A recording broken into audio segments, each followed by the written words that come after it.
I am Madison Timmons. I'm Chris Susie.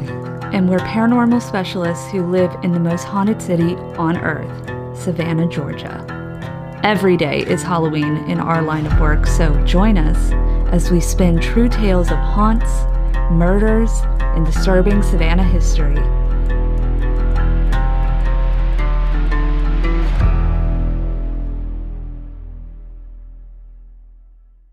I'm Madison. I'm Chris. And welcome to the most haunted city on earth. The Siege. Yes. That's how we're going to refer to it from here on out. The Siege. The Siege. The Siege. All right. That'll be the intro. Yeah, I'm probably just going to keep what we're talking about right now. We've already started the podcast. Okay, cool. That's fair. All right. Well, hello, everyone, and welcome back to another episode of The Most Haunted City on Earth. My name is Madison Timmons. I'm Chris Susie. And today we are going to be talking about the bloodiest hour and just the entire battle for the most part, the Siege of Savannah. Or, JT, you can edit in right here. The Siege. I'll just do it. Yes. There you The go. Siege. Yes. Yeah. And I know nothing That's how we get about kicked off the this. trolleys, the history Yes. tours. Yes. JT riding around. The Siege. That's exactly it. He stands in the middle of the Spring Hill Redoubt, and as we pass by, oh, God. The Siege. Yes. So the Siege of Savannah, the reason why we wanted to talk about this, one, because it's a very bloody and gruesome battle. And we know you guys like bloody and gruesome. Yes. But also because we are currently in its anniversary right now. That is true. Yes. It was, yes. And we're recording this podcast near it. Yes, Yeah, Very, we very are close. actually in the We redoubt are when it in- comes down to it. Spring Hill is right there. It's Yeah. literally right there. And so this entire area was flooded by the revolutionary soldiers who were trying to retake Savannah. People think that the Battle of Savannah or the Siege of Savannah, there's two different things. The Siege of Savannah was about the British coming in and taking over Savannah. Actually, the British did that pretty quickly and soundly. successfully. Yeah. And this was the American forces that gathered back together with Casimir Pulaski and tried to retake Savannah and failed. Which is weird because it's not covered a lot. They don't talk about it because it was a loss. It was an American loss. And it was a catastrophic one at that. Yeah. Especially in a place like Savannah, where we've talked about this a million times, where Savannah's like, not a good look for us. So Not it's a like, great look for us, so Yeah. we'll just powder right over that. yeah, especially because the most accurate number that I've been able to find on the siege thus far, because there's so many varying numbers because of nature of the battle, of how many people died. The most accurate I've found is 1,200 French, American, and Haitian soldiers. And that would happen for the most part all over the west side of Savannah. It was not just this condensed area. So actually all the way out to like towards even, Garden City even. Really? Oh yeah. It was, the entire encampment of the revolutionary forces were gathered and throughout, and the Hessians, who were the basically the very powerful force that the British had employed, were notorious Mercenaries, right? Yeah. Okay. For just slaughtering people. They were good at it. As a matter of fact, the headless horseman was supposedly a Hessian soldier of the Revolutionary War who got his head cut off. That story is so widely accepted as the Hessians were just these fierce professional soldiers. And the revolutionaries were a ragtag group of people who were protecting their farmlands and conscripted in ways that they didn't fully understand. Yeah. And all of a sudden they were facing a wall of professional soldiers. So yeah. Yeah, and to give you the dates of when this happened, it was September 16th, 1779, up until October 18th, 1779. And so it was full of skirmishes, full of interactions, and full of attempts at big invasions. There was attempts at pushes into Savannah, and one of the bloodiest days boiled down to an hour of intense and horrible fighting.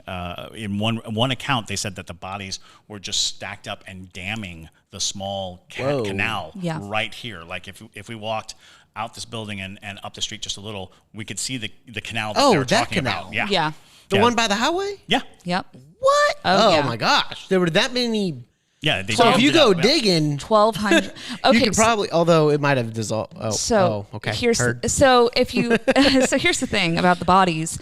When you have that many dead, and this is not uncommon in war, it's to have to bury your dead where they fell, especially back in these earlier times of battles and things like that. It was very, very common for them to dig trenches and make them into makeshift mass graves because they did not have time to collect all their dead and give them a proper burial and all that. So there are trenches scattered all over the west side of Savannah. One of the ones that most people know about, it was found under the Sorrel Weed House. So the Sorrel Weed House was built in, 1840, something like that? Yeah, so because of that, when they were doing restoration on the house had been built on top of one of those trenches. And they believe that those were the Hessian and British. Yep.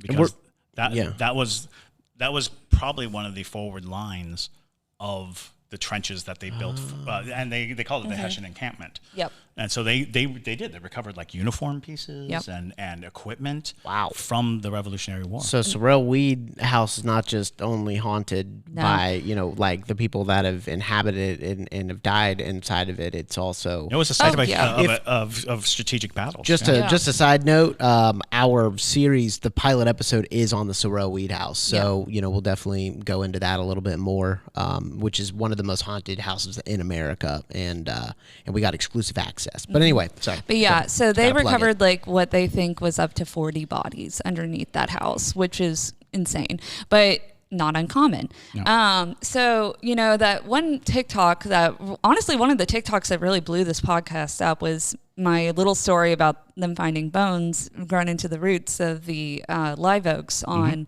Liberty Street. And so there was a lot of people in the comments saying like, well, whose bones who were the people that had those bones? Who did they belong to? And so the thing is where those were located.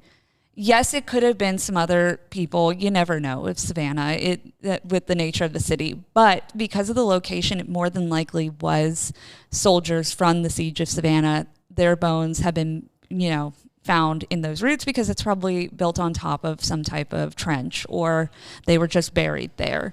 I don't think it really gets too deep into like they put a tree marker or anything like that. They just happen to be there. I mean, there was a period of time when finding bones and finding remains in Savannah was so just kind of a commonplace thing that we just found some. Yeah, we just literally found some this week. It's always fun when we find remains. Yeah. So, but because they were doing renovations and they're doing a lot of work along Broughton Street, and so you're going to turn up bones, and the question always, well, whose bones are they? There's really honestly no way to tell. You can try to figure it out, but ultimately, there were all forms of mass graves. A lot of people took to burying family members on their own land. A lot of people took to, just burying people where they fall. Also worth noting that a lot of times when slaves passed away, they didn't get a proper burial. They were just buried in the most convenient place to put them. Yeah. There wasn't an actual graveyard for a long time. So the ideas of tracing it are very weird, but wherever you go in Savannah, there's a good chance you're walking over bones. Yeah.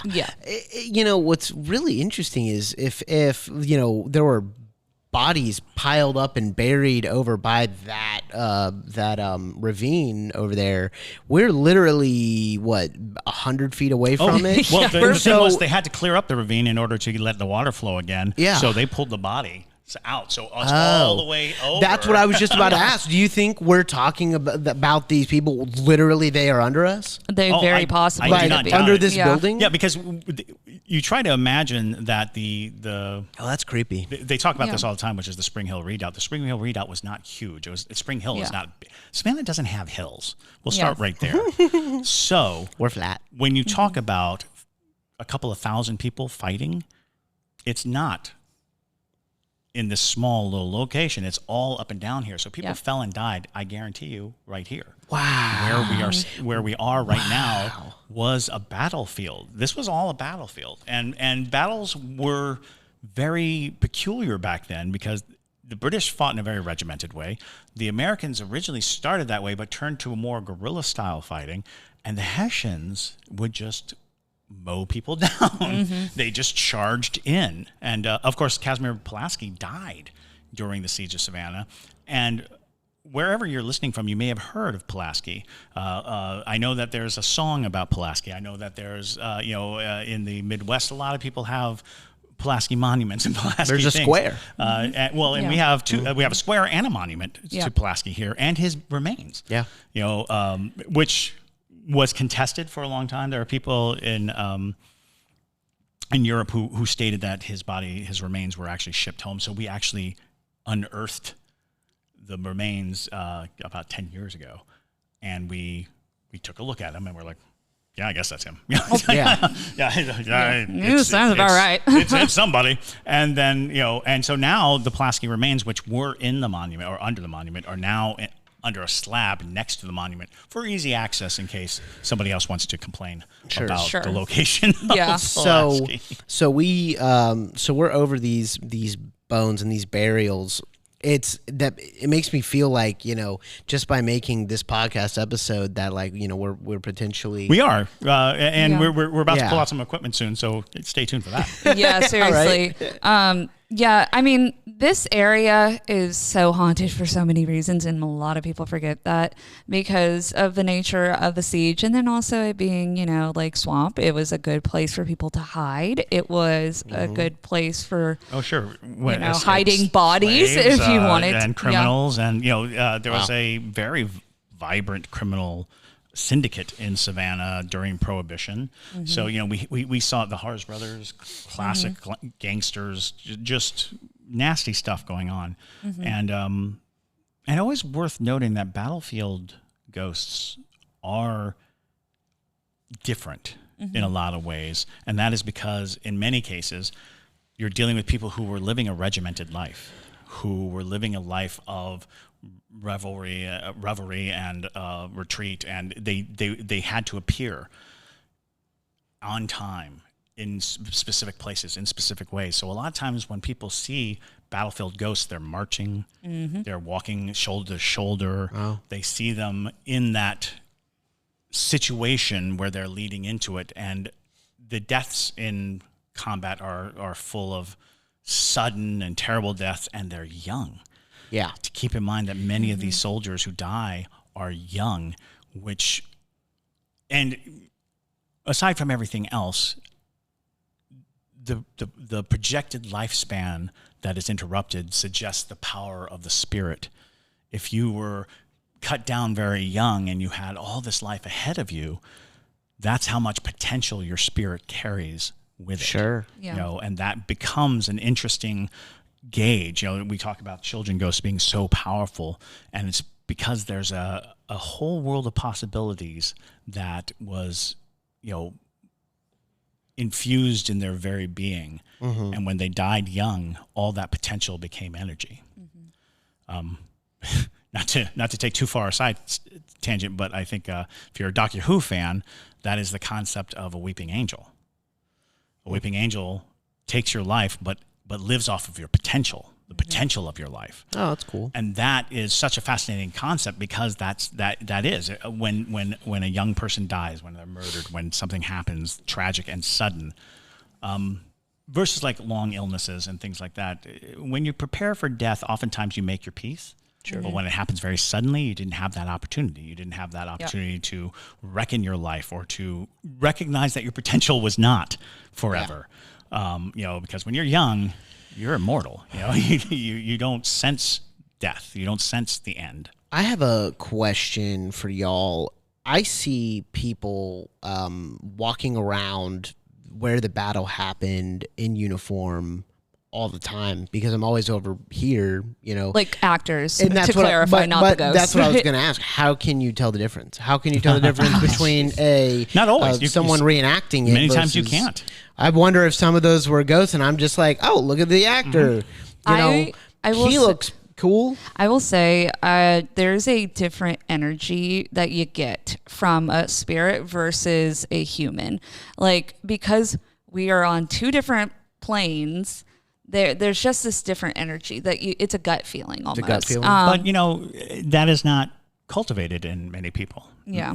We had said this before. There are chances that you've seen ghosts on and off all your life. Yeah, we have said this. Yeah. And you just didn't know it because not everyone's attuned to the woogity feelings, which is not to say boogity boogity, but woogity woogity. Woogity woogity. A woogity woogity feeling. Difference? Yeah. A boogity boogity is when somebody jumps out. Boogity boogity. Okay. A woogity woogity is inside. It's internalized. You're like, oh, I feel a woogity in my woogity. There you go. So woogity woogity is internal. Boogity boogity is external. Anyway, But not the point. The point is, if you're not used to it, you might experience something paranormal and not be able to iterate it or even acknowledge it because I know that in my life I've walked by people and gotten a very sudden sensation, and I imagine that it is just an accumulation of my own personal biases and whatever in my brain. Something just clicked. But it's also possible that that was a ghost, or that was a person with such ill intent or ill sensation or feeling. But I have no cultivation of any of that sensation. All I knew was somebody gave me the heebie-jeebies. The woogity woogities. The woogity woogities. So the heebie-jeebies do fit into the woogity woogity category, as do the willies, but we don't talk about the willies. I will say, though, that there is a hotel right next to the Redoubt, like the little hill and whatnot that they've built.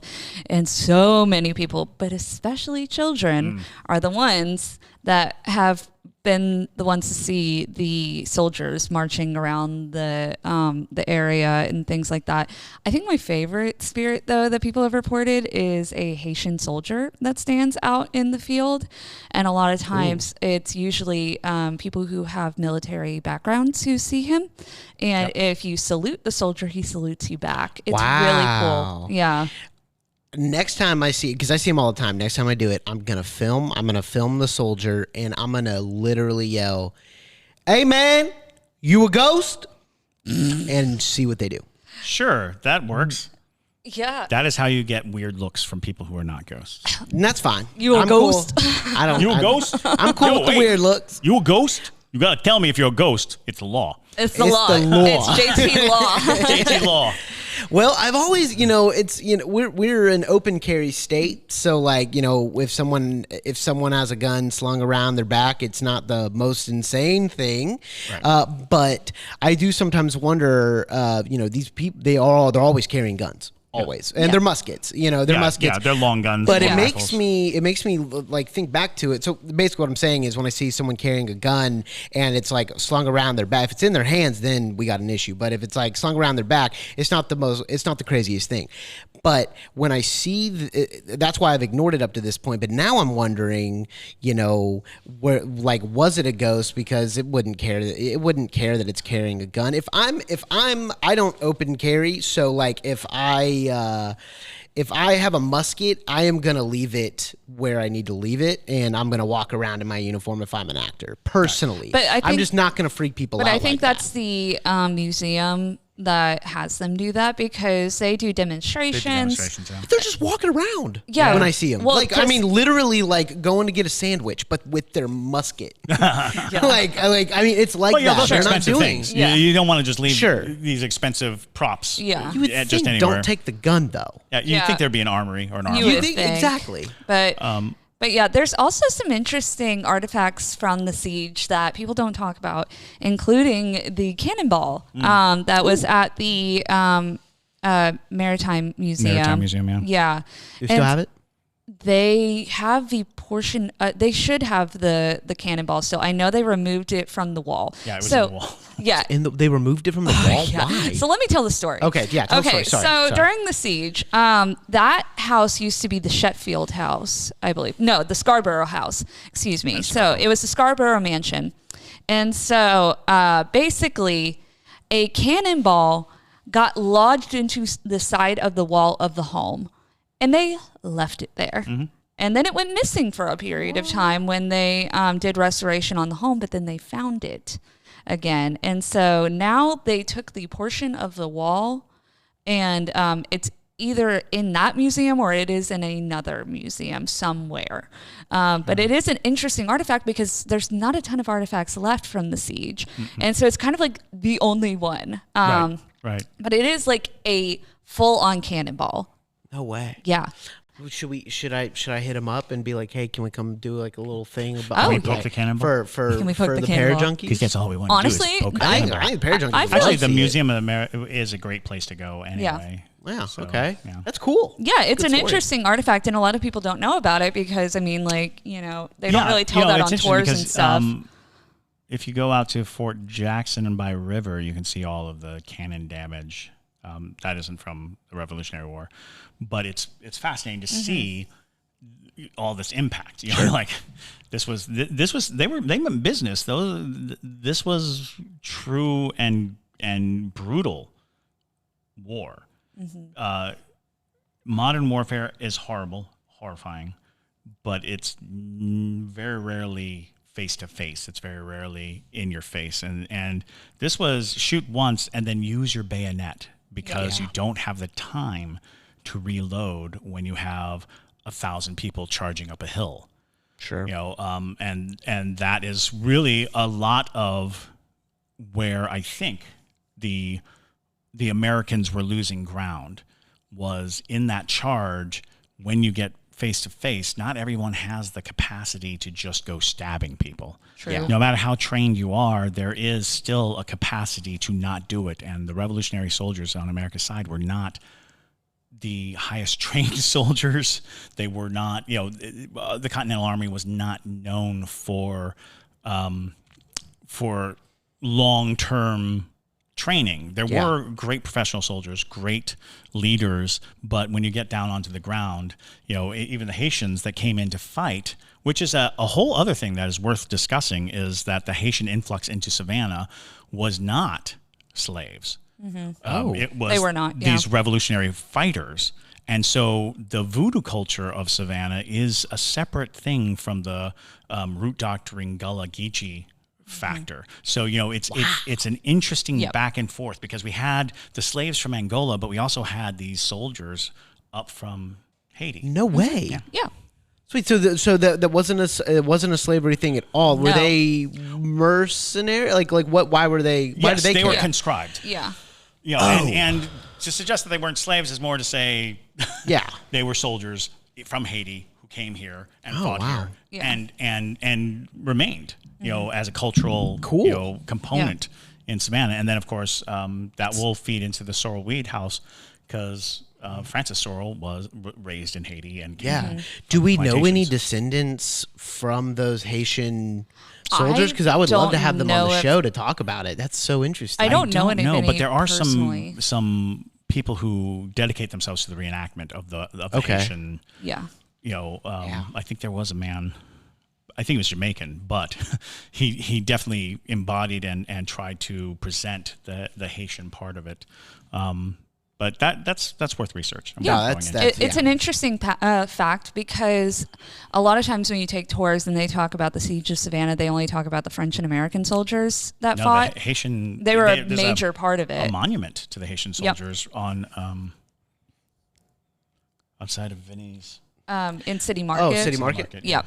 Oh, I've never seen it. Mm-hmm. I've been to City Market a million times. You've probably seen it, you just didn't realize it. Yeah, I'm not really a guy that goes up to the statues and looks what they are, especially if I've lived around them my entire life. It's kind of weird that I don't. But and another interesting little tidbit too about the cannonball that I just remembered is at the Scarborough Mansion is during the 1920s. I actually was an auto garage for a period of time, and the reason why it got lost is because the guy who owned the garage used the cannonball as a form of advertisement. Because yes, Savannah has not changed that much, so they were still using things historical to attract visitors and attract business. And so he was the one who lost it. Yeah. And so, yeah. Oh, no. Yeah. And so it was more recent, recent as in like not 100 years ago. Right. 20th century. Yeah. That they found the cannonball again. So cool. I forgot to mention that, but I think that is an interesting. That is. I have going back to the bones and the fact that they're like literally under us. It's still like creeping me out that we're talking about. It's like I don't know. It's like talking about a dead person at their grave in a way, which we have done. Well, we've done it. Yeah, we did do it. Yeah, if you want to check out that mobile podcast, the Greenbrier Ghost. We did that. That was also very eerie, although gorgeous. I mean, beautiful. West Virginia. Wow, go visit. It's one of the least visited states. Just a side note, go visit it. It's really cool. It's a middle state. Yeah, and they have horrendous tolls. But so turn on your tolls off thing. Yeah, turn your tolls off. Yeah, that's what we did. We didn't pay a single toll, but it took them 22 hours. Yeah, right. Yeah, it did. It did. But it's again absolutely fantastic state. Go check it out. But that was the Greenbrier Ghost. But yeah, hold on. Going back to it. The bones. Are there things like a metal detector as a bone detector? Because I would love to go around. This is the piece of land. My point is, okay, you don't know this, Chris. I'm listening. There is a hole over there. There's a hole. We call it. What do we call it? The ghost hole. The body hole. It's something. We call it something creepy. Yeah. You can literally lift the door and go under the building. Oh, yeah. And there's a ton of snakes and spiders down there, so we just don't do it. I would imagine that actually a metal detector would work in the sense that the metal of whatever they were wearing is probably going to last longer than a lot of the other things. As far as Madison, I'm going to spend $400 on a metal detector. Lord. I'm so sorry. Anyway. You can get it for $89. A good one. Right. I was going to say you can use echolocation. You can use those. They send sound waves into the ground and they bring back. But that's sure thousands upon thousands, if not tens of thousands of dollars. Yeah, I don't got that. So, yeah. But yeah, is there a bone detector though? No, there is no bone detector. There's no bone. But like I said, these people were buried usually in uniform, so there's buckles, buttons. Yeah. In 2017. Somebody found a human jawbone with a metal detector, not in Savannah, but somewhere. So it is possible. Wow. They have metal teeth? Yeah, that's the only way I would assume so. But I mean, like gold teeth. Gold teeth, yeah. Gold teeth. Yeah, okay. Yeah, which is not impossible. It's not impossible, although if you're looking for Revolutionary era artifacts, I don't think any of them had gold teeth. Yeah, I mean, honestly, let's just go digging. Our listeners, listeners, right here, there is a path, like into this overgrowth. It's Have you been down super there? dangerous. It's super dangerous. It's super dangerous. I know, but if you wanted to go looking, that's where you look. Yeah. Yeah, no, for because sure. that's undisturbed. It's been undisturbed for so long. It's about to be disturbed. Yeah, somebody's going to build. It's only a matter of time. They're building the road. Yeah, they're building a road there. That's why she said that. Yeah, to the stadium. They're building the road to the stadium right over there. I mean, so they might find something for us. So yeah, that's true. They'll be digging up bodies left and right. Yeah. Then you could just go over to the piles of dirt and sift. For just where we're legally allowed to dig, like, where without getting in trouble, is literally right around here. The whole parking lot, we have access to the whole parking lot and the back. Y'all might be like, where's JT? And I'm just back there with a shovel. Taking away. I would not be surprised if you found musket balls. Stuff. Mm-hmm. Musket ball? Yeah. Oh. Various bits of equipment. Yeah. Oh. Maybe we should do like a metal, like when I get my metal dig. detector.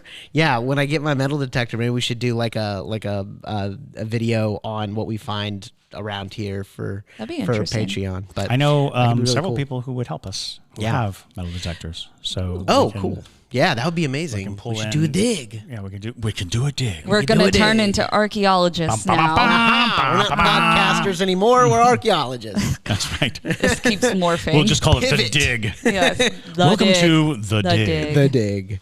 Today we found a penny. A 1947 penny. More than they found in that ADAC documentary. Hey, they found. Well, I'm not gonna spoil it. I'm not gonna spoil it. Watch it. I enjoyed it. I did too. enjoyed It's it. just funny. So are there any famous ghosts from the Siege of Savannah that like anyone that like kind of like how Alice Riley is, like you just see him? So we know the Haitian soldier. Is there any soldier that we know other than that, or like a captain or I wouldn't say Hessian? so. I mean, seeing soldiers is probably the extent of it. Okay. There was a time when people were trying to make the Kashmir or Pulaski ghost a thing. It is not a thing. Simply because we don't Stop trying to make fetch happen. We can't identify. Like if you see someone in a revolutionary uniform, our ability to recognize them is gone. It's like we do not have the ability to look at somebody and say, "Oh, look, it's Kashmir or Pulaski." I think it would take a military historian to recognize his uniform and all those things. So. No, I don't think there is a famous, revolutionary ghost here. However, I have heard countless stories of people seeing, and it's interesting because most of the accounts of the ghost I've seen is the Haitian soldier. Okay, the Haitian soldier seems to be the one that most people have reported and talked about, and they see him, and he's passive. He's incredibly passive. He's not. He's just standing wherever people encounter him, and a lot of people think that he's a costumed actor.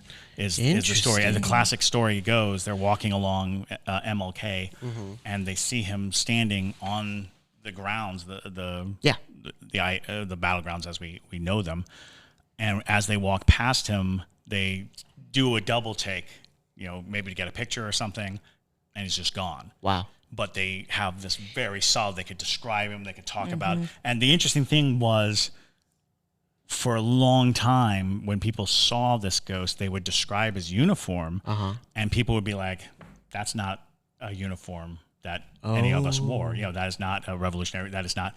And then it turned out that somebody did a lot of digging and found out that the Haitians wore an entirely different uniform than the Continental Army. And it was, and the descriptions that everyone was getting were the descriptions. So I want to say it wasn't that long ago that they started retrofitting the outfits for the reenactments, so that the Haitian soldiers were wearing a more historically accurate. Yeah. Now, was he bleeding? Is he bleeding? Is he? Nope. There's nothing about like his face being torn off or anything like that.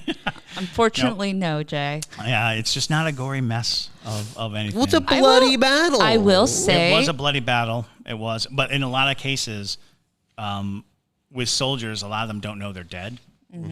It happened so quickly, or it happened so abruptly that they don't actually carry their mortal wounds because they were unaware of their mortal wounds. Now, and this is an interesting point. A lot of times when people see like a bloody soldier, they actually see a bloody soldier with wraps, meaning that they survived whatever hit them and then they died from their wounds. So they see the bandage, the bloody bandage, or they have been cared for on the battlefield, which means they lived through the trauma and died of it. Which again brings us to this interesting point of, if the ghost doesn't know that it's damaged, it probably doesn't show. But if you see a ghost that's all messed up, that means they died in knowledge of their pain, in knowledge of the damage that they took. Wow. Which is fascinating because that brings us to the very interesting stories of headless ghosts. Yep. Because a headless ghost, and I've always been a critic of headless ghosts because I'm like, how? Why? Yeah. Should I be afraid of it? Can it see me? No, it doesn't have a head. It's just a body. It's not going to. What's it going to do? And it's like it's looking for its head. Well, how's it going to find it? You would think that the head would be floating around looking for the body, not the body looking for the head. So the dormant stand-up comedian in me always thinks headless ghosts. Blah. But the terrifying notion is, and this is something that had been discussed at length. Decapitation was actually one of the execution methods used in the United States or available in the United States for a long time. Sure. The last use of the guillotine was in 1976. So it was not that long ago. What? Like we're talking like when Star Wars came said out. 1976? Yes. When Star Wars came out, the guillotine was still in practical use. Oh my God. So Where? France. So That sounds about with right. that in mind, the argument was because of the nature of decapitation, how long does it take for the brain to stop functioning? Right, yeah. And they determined that it takes long enough for the brain to stop functioning to deem it cruel and unusual punishment to decapitate a person because the capacity to go into shock is gone because the body is not regulating anything, just the nerves going off. So your brain is still working. It still has some a cognitive ability, and the big one was, and I want to say they did this in St. Augustine, where they decapitated a person and asked the head questions, and was God. like, blink if you do this, and stuff it like blinked? that. Did it blink? Yes, but that's not. I don't think that's conclusive, but it was enough for them to feel that decapitation was somehow even more cruel than because they thought it was quick, painless, and that was it. Yeah. But if your head is just in a basket, like going, oh no, oh gosh, my neck hurts, what's going on? Whatever is going on in the brain, and you hear estimates like you have like 30 seconds. 30 seconds is a long time. Yeah. Before you kind of lose, the ability. Some people say it's up to 11 minutes. Ooh. 11 minutes, your brain might still be firing. And Wow. Because when you die, when your body shuts down and your brain shuts down to protect, all this vital, trauma, when you lose all the information from your body, they're suggesting perhaps that the brain is still processing every nerve in your body, trying to fire, trying to find, like phantom pains, trying to locate the body. And that lends credence to the headless ghost. Okay. Is that after being decapitated, there is a period of time when the body knows, the mind knows it's been severed. And so the ghost can have no head because it has a recollection of being alive without a head. That's messed up. That is so messed up. So messed up. Wow. And and that does not go to say that is the absolute truth of it or anything like that, because I think there are lots of stories of people featuring their gunshot wounds that they couldn't possibly have known happened to them. So, that's just a neither here nor there. It's just an interesting thing that a lot of times when people see like soldiers who are haunting a place, they are wounded, but they're usually bandaged, or they are perfectly clean. Yeah. Those are your two. Yeah. Those are the You're like this perfectly clean, or you're battle worn and tired, and it looks like you've been through hell. So why would they have cut the heads off? Like other than the obvious, like they're fighting and they just literally get a perfectly clean sweep. So in many cases, was there any desecration of the like that's an interesting concept. So like in classic form, there's at least 3 stories I know of people having their head taken off by a cannon. Okay. The cannonball just popped their head right off. Breaking down into hand-to-hand combat, the higher officers carried sabers. Sabers had a curved blade, and their purpose of a curved blade is to cut through the limb. Okay. So, a skilled saber fighter could conceivably decapitate you with a swing of a saber. Wow. So, yeah, there is... That makes sense. Situations by which people could lose their heads. Okay. There is a headless ghost in Savannah. Somewhat. It's in one of the bed and breakfasts. Just Savannah things. Just Savannah things. It's in one of the headless ghost is in one of the bed and breakfast. Yeah. I'm trying to think.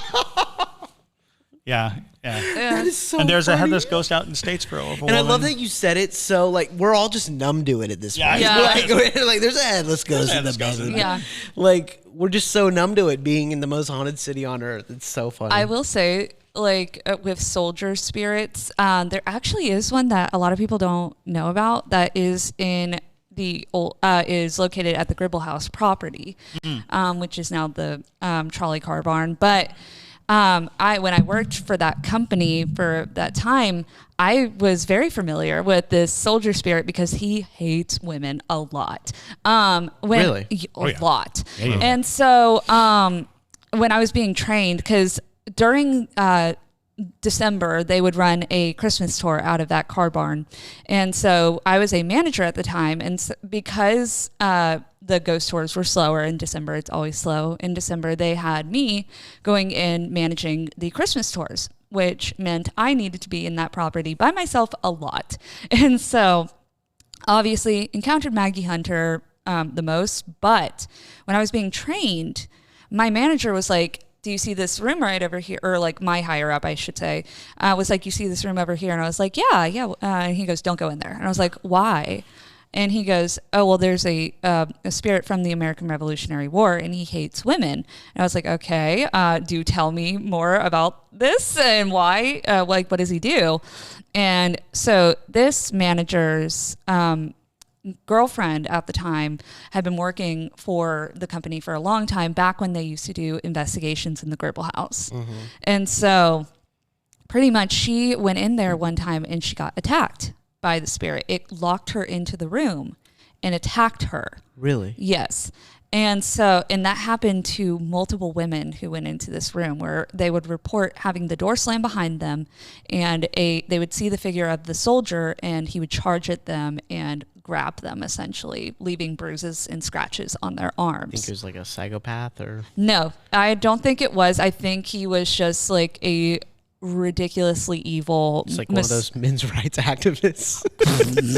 Well, yeah. It's interesting because certainly the concept of a woman on the battlefield would be enraging. And you take into account the long superstitions that stand in most militaries, especially naval people who believe that women were bad luck. To have a woman like in your camp would be incredibly bad luck. Yeah. And I would imagine that we're dealing with the Hessian, a Hessian. That's what I Hessians thought. were a long Yeah. tradition of severe military action, and the idea of who would have that visceral response to a female in the area of operation. Because I want to say that even like having females nurse soldiers in some instances were met with heavy resistance for fear that the feminine energy would weaken the soldier. Sure. So, it is very likely that we're dealing with, somebody who was raised in the concept of war being a man's territory, and that an encroaching woman would bring loss, Yeah.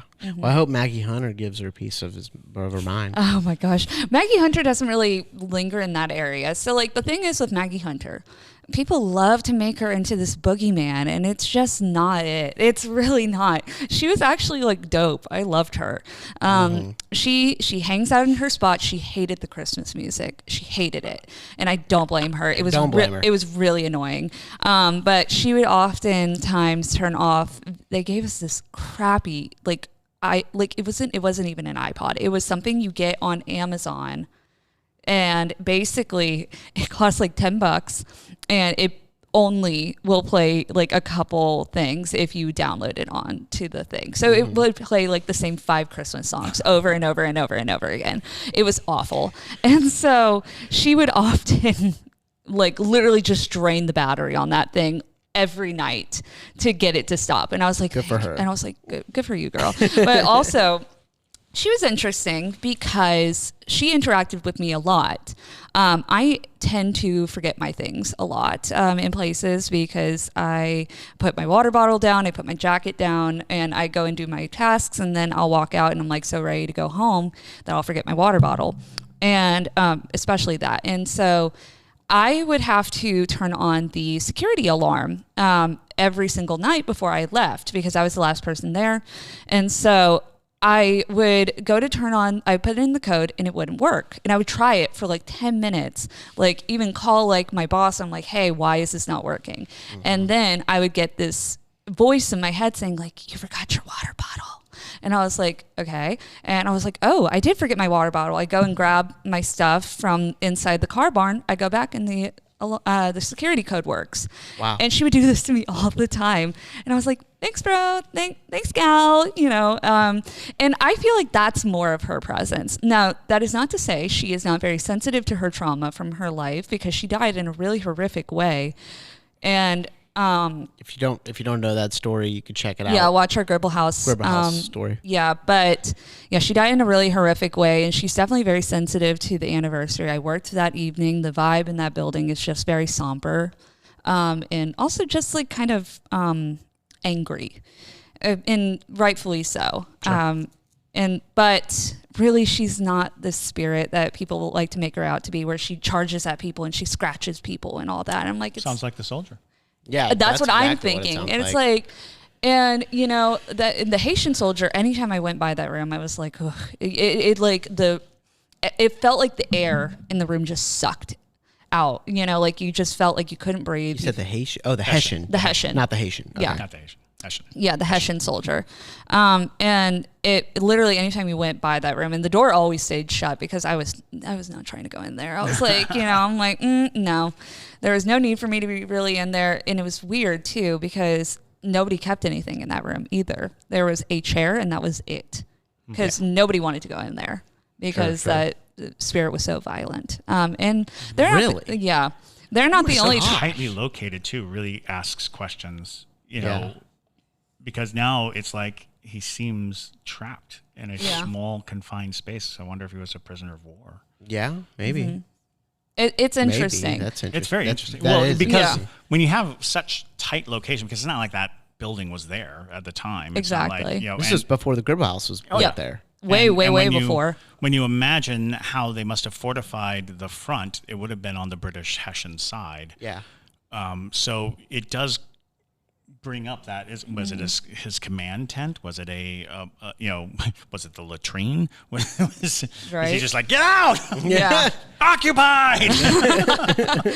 That's the reverse version of the bathroom ghost, but you know, but yeah, and they're not the only two spirits on that property. I mean, there are tons of things lingering there. Because right across the street is the Civic Center, all through that Civic Center area, all across that area. It's a highly unexplored paranormal area, mostly because the commerce there isn't very high. So, you know, there's not a whole lot of reason to, you know, and I will never understand how they could keep a location as fantastic as the Gribble House, a car barn, without at least imagining its significance to people who are interested in this. Sure. You know, this particular breed of tourism is billions of dollars. And to not capitalize on it when you have a space that is so integral to the ghostiness of this town is fascinating to me. It's like, what a weird business choice. We'll buy it. We'll buy it. One day. We're going to buy it. I would love to. This show is going to take off even more.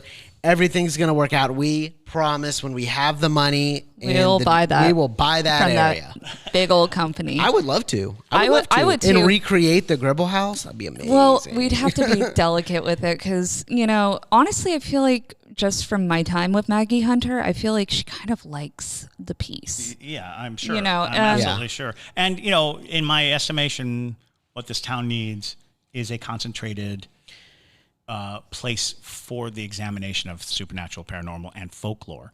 So I would strongly suggest the creation of a museum of some type that focuses solely on folklore, I agree. Ghost stories, paranormal, and just we should create it. Absolutely. I mean, you would be the best museum curator of all freaking time for something like that. That's true. I would literally, if I was the executive producer of that, and I got to choose who, you know, goes to what roles.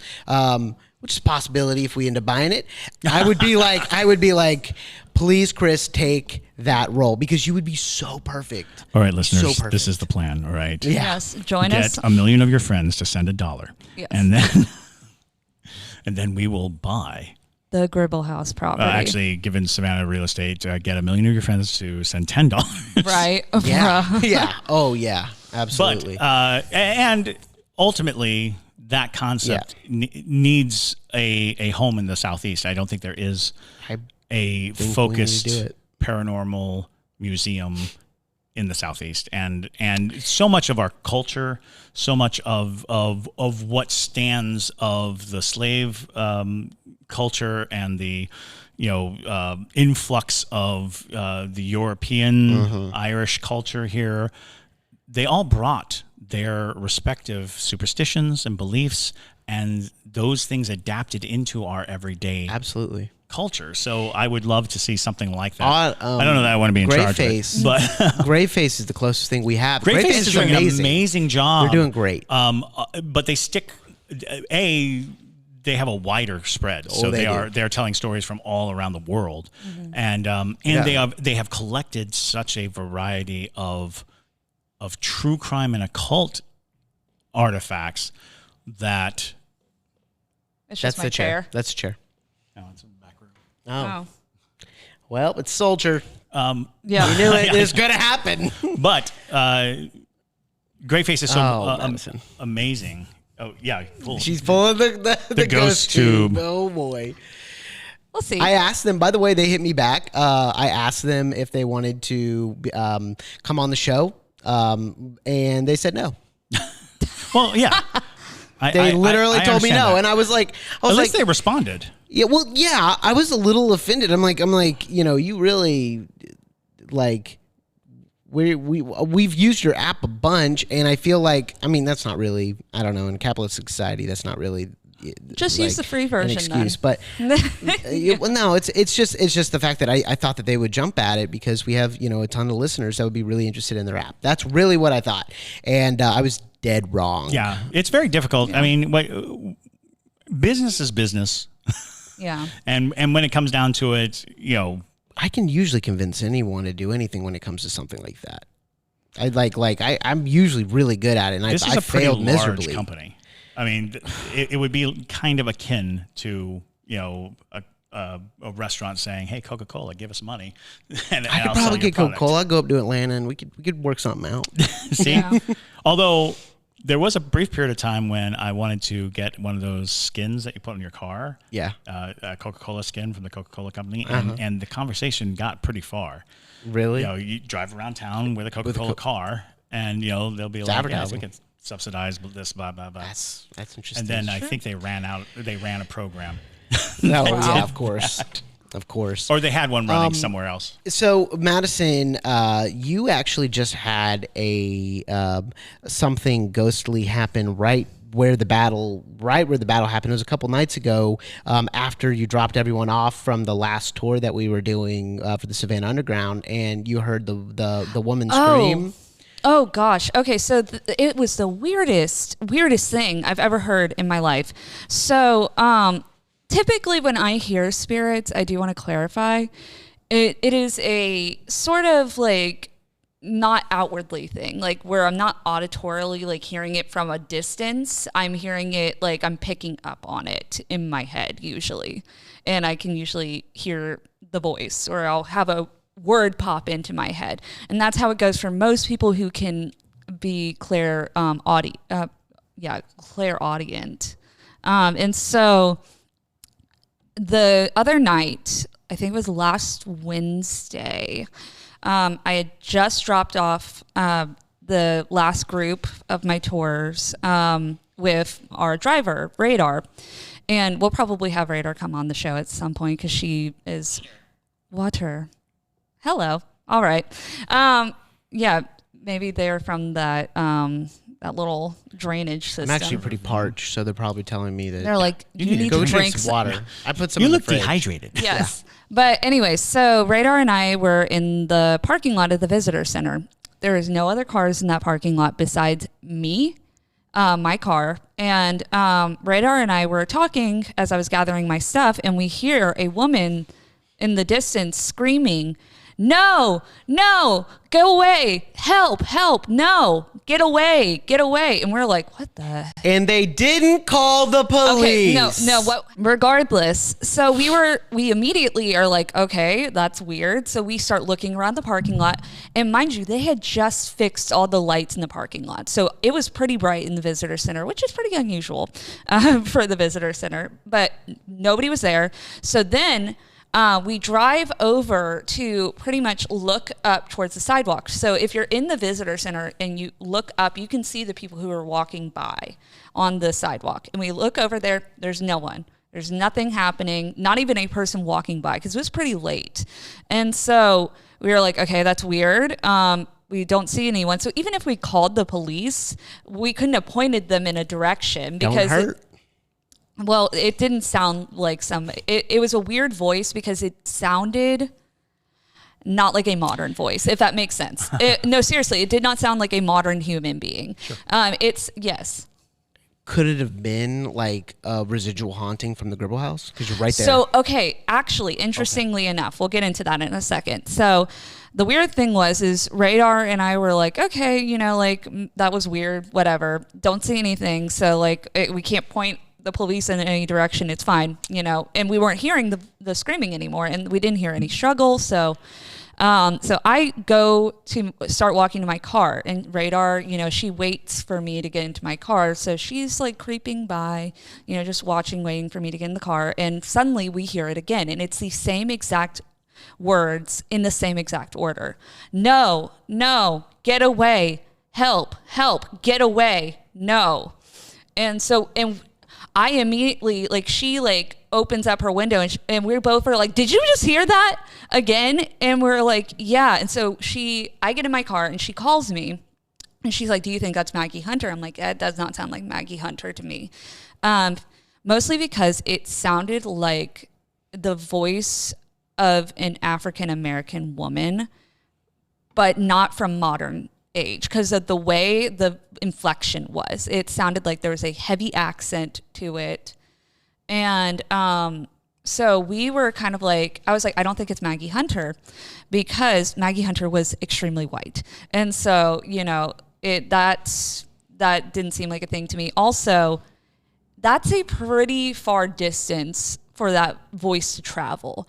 It, to me, sounded like it was up on the sidewalk. But, there could have been a residual haunting that was left behind, of somebody who even was attacked on that sidewalk at some point. Any time in history, absolutely. Yeah.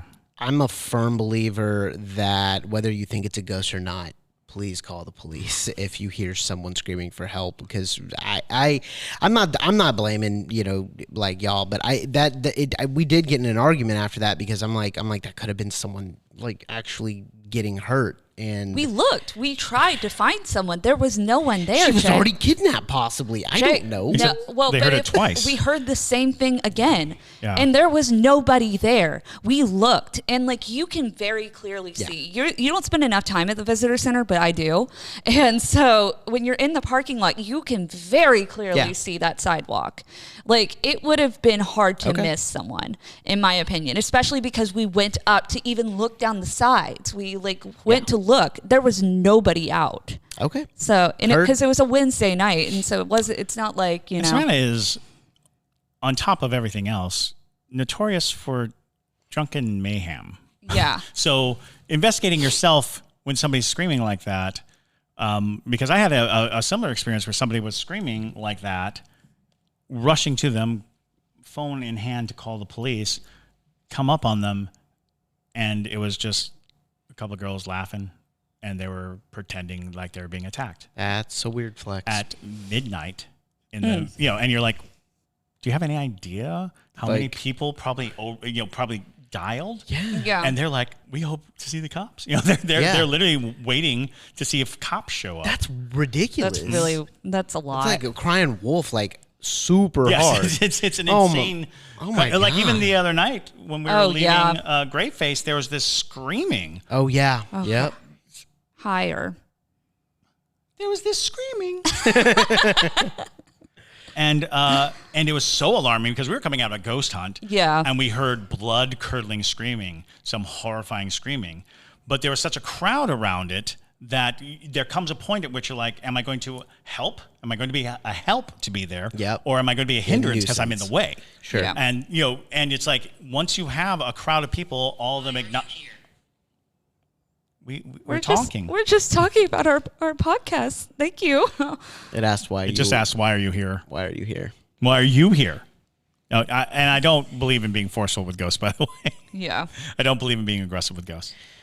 Well, yeah. Oh. So we were talking about. It was like, is it more helpful to be, right? Yeah. And not so participate in it? once somebody has announced that they have contacted the authorities, you oftentimes it's like the best thing to do is not be in the way because there's going to be an ambulance barreling down, and there was. Exactly. Like, Yeah. When we got out of the way. Because we would have definitely been in the way of emergency services had we hung around and rubbernecked. So don't rubberneck. Yeah. But do get to a point where you can at least lay your mind to ease that whatever's going on is taken care of. Yeah. I'm a firm believer that you call the cops when you can provide proper. But if you just hear something, there's a good chance that our perception is exactly that. It's like, if I can't help, then I might become a hindrance. If I can't, if I call the cops to a location, but there's nothing there for me all I can say is somebody's screaming, that person might be screaming somewhere else where they actually are. So you have to really keep in mind the functionality. Exactly. Well, that's why we went and we looked. We wanted to see, like, if I can see the person screaming and I can tell the police, like, oh, it's this person, this is what they look like, or at least give them an exact idea of where it was. Because, like, where it sounded like it was coming from was that sidewalk, but it was the middle of the night. There's nobody out. It could have been just bouncing off the buildings, like her voice. So, it's... Finish. Okay, they want us to finish. The time is up, and the ghosts apparently know that the time is up. Yes. Are we, like, exactly at our time, Jay? Yes, we're exactly. They know our schedule now, so cool. So definitely moral of the story, at least have some idea of, like, get a grasp on the situation. In that situation, it could have been something paranormal. It was weird to say. It's weird nonetheless. And also the accent and the way the words were said just felt out of time. Yeah, it did. It felt out of time. And so sometimes you just have a sense of that. You just know. Yeah. And so interesting story, interesting experience, but up for debate. Right there on the readout. Absolutely. So hopefully you guys enjoyed this conversation. It was a lot of fun to talk about. The Siege of Savannah was definitely a gruesome time in Savannah's history, and we are, appropriately talking about it during its anniversary. So hopefully you guys learned some stuff about it. If you have any topics that you want us to cover, please feel free to reach out to us and let us know what you would like to hear from us. But with that, my name is Madison Timmons. I'm Chris Soucy. And stay spooky, y'all.